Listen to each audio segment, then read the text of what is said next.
Hey my friends, this is The Art of Prepping. Today I just want to talk about containers that may come with the products that you buy. And this is just for an example, but I have found this particular container. It was a container that held potato chips. And it's a really soft plastic material.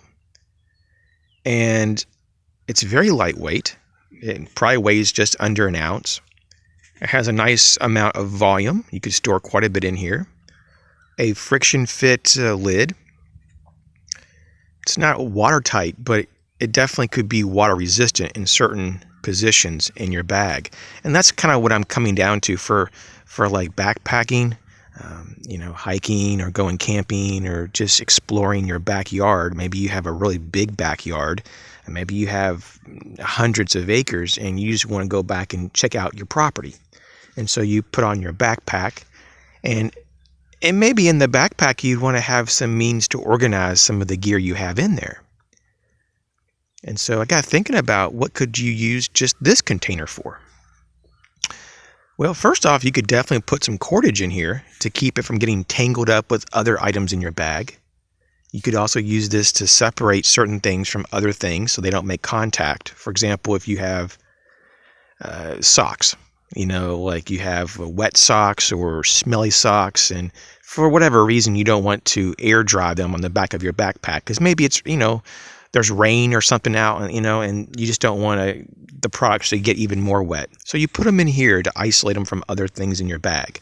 You may have a wash rag too. Maybe it's damp. And maybe, once again, there's a reason why you can't just put it on the back of your backpack, and you put it in here so that other things in your bag don't get damp as well.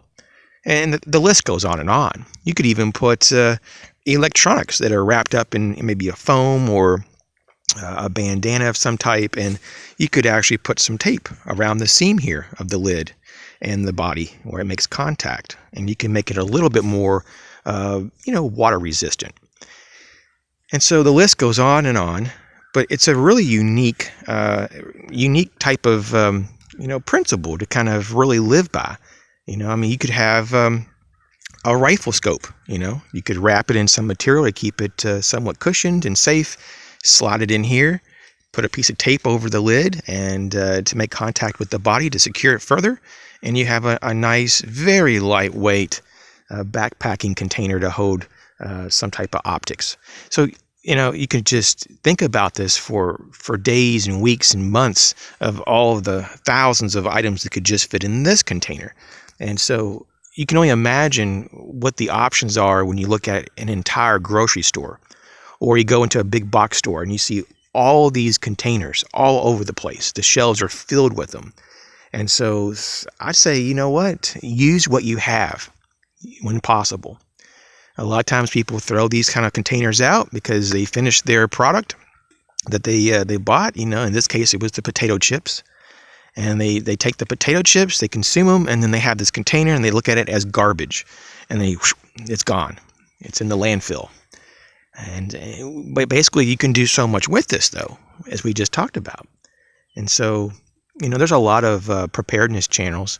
They're starting to really talk a lot more about reuse, repurpose of products. And I think it's really a good direction that people are going, because we have to have a mindset of being flexible, okay? And we have to be in a position that we can be adaptable.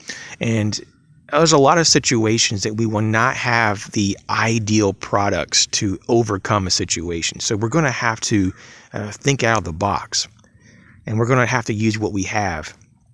And so sometimes what we already have, what we consider as junk or garbage or trash, that is a solution. It's a solution right there. But sometimes we just don't see it. And so I've been trying a lot more lately to really see the potential in everything that I buy.